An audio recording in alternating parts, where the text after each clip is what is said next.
বকাউল। এ পর্যায়ে প্রধান অতিথির বক্তব্য রাখবেন ডাক্তার মাহমুদ হোসেন বকাউল। নারায়ে তাকবীর, নারায়ে তাকবীর। বাংলাদেশ জামাত ইসলামী জিন্দাবাদ, জিন্দাবাদ।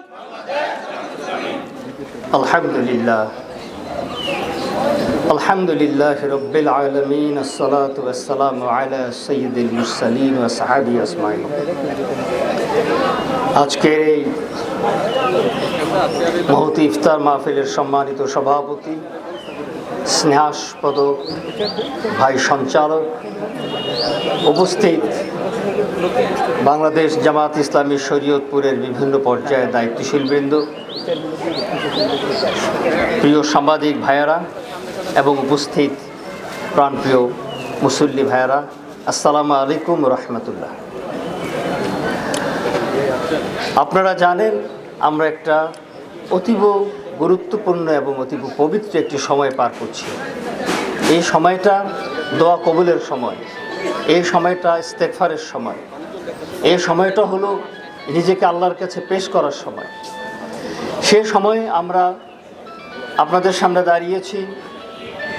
আপনারা এ মাসের মাহাত্ম্য বোঝেন, সকলেই জানেন যে রমাদান মাস আরবি অন্য মাসের মতোই একটি মাস, দৈর্ঘ্য প্রস্থে এর কোনো ব্যক্তি নেই, কিন্তু এর মর্যাদা, এর মাহাত্ম্য হয়েছে কোরআনুল কারীমের জন্য।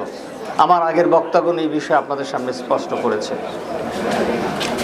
আমাদের সামনে মুসলমানদের কাছে কোরআনুল কারীম আল্লাহ পাক পাঠিয়েছেন। এটা শুধু কিন্তু মুসলমানের জন্য নয়, আপনারা জানেন এটা সমস্ত মানবতার জন্য হেদায়েত। হুদাল লিন-নাস বাইয়িনাতিম মিনাল হুদা ওয়াল ফুরকান।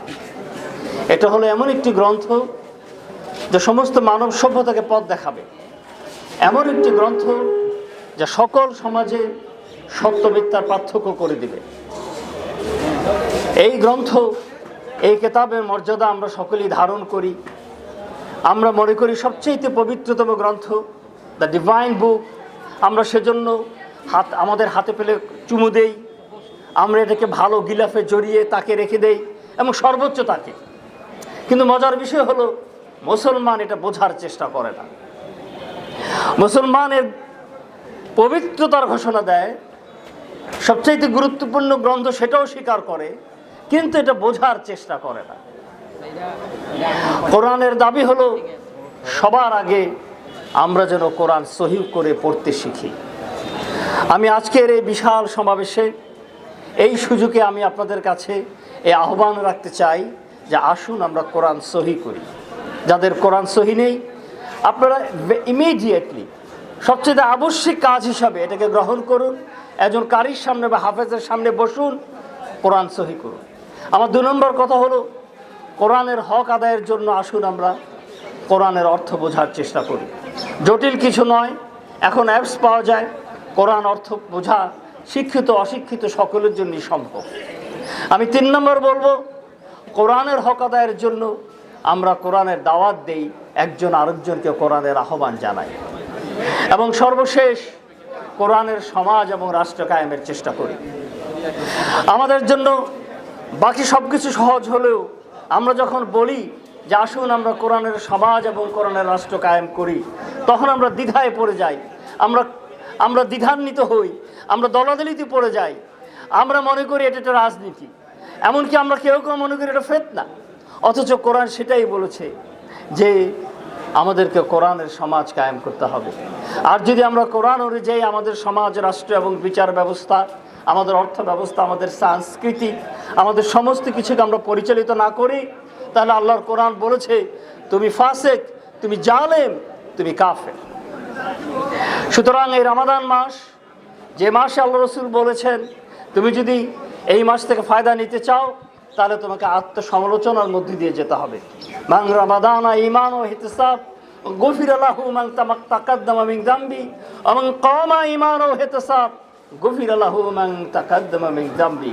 আল্লাহ রসুল বলছেন, ক্বালা রাসূলুল্লাহ, আল্লাহ রসুল বলেছেন রমাদান মাসে যদি ঈমান এবং ইহতিসাবের সাথে আমরা রোজা রাখি, ঈমান এবং ইহতিসাবের সাথে যদি আমরা নামাজে দণ্ডায়মান হই, আমরা যদি কিয়ামুল লাইল করি, তারাবির নামাজ আদায় করি, তাহলে আল্লাহ পাক আমাদের পিছনের সমস্ত গুনাহ খাতা মাফ করে দেবেন। আলহামদুলিল্লাহ, সুবহানাল্লাহ। কিন্তু শর্ত তো রয়ে গেছে, ঈমান এবং ইহতিসাব। ঈমান এবং ইহতিসাব ছাড়া তো আপনি এই ফায়দা পেতে পারেন না। ঈমানের বিষয় তো আমরা বুঝি, কিন্তু ইহতিসাব কি?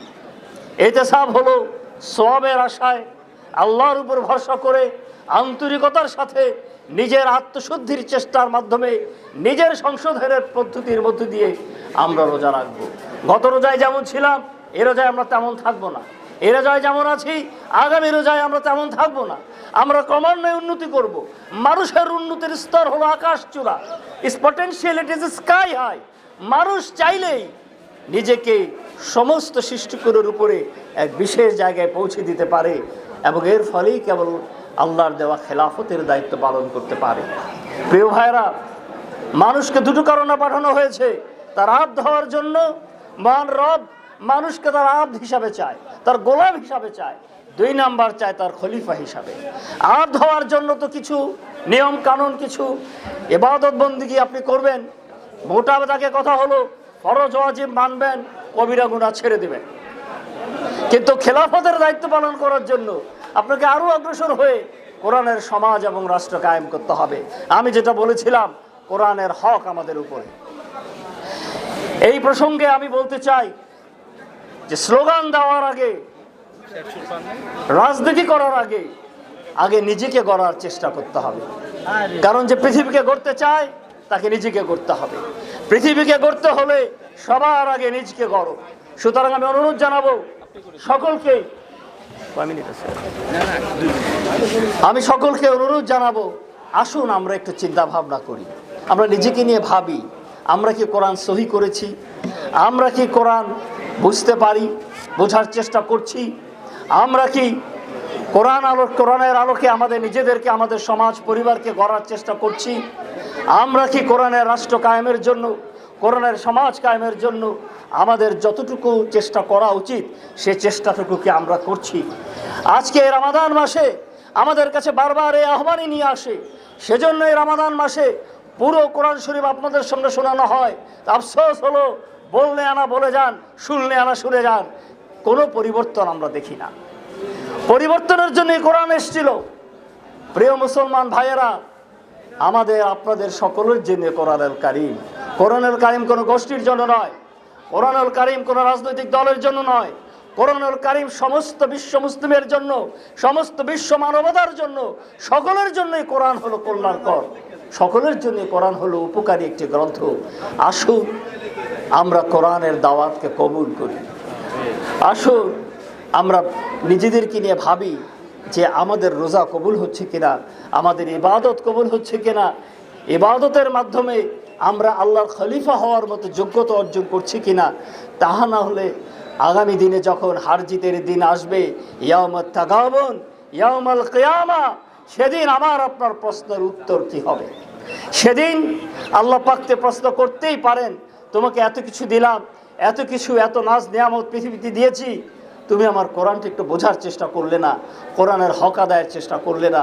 সেদিন কিন্তু আমি অসহায় হয়ে যাব। আজকে আমি এই সুযোগে, এই বিরাট আয়োজনে আমি আপনাদেরকে আহ্বান জানাই, আসুন আমরা কোরআনের হক আদায়ের জন্য আমরা নিজেদেরকে কোরআন বোঝার চেষ্টা করি, কোরআনের উপর আমল করার সিদ্ধান্ত নেই। আল্লাহ পাক আমাদের সকলকে কবুল করুন। আল্লাহ পাক আমাদের এই বাংলাদেশকে একটি কোরআন ভিত্তিক দেশ হিসেবে আল্লাহ কবুল করুন। আমিন।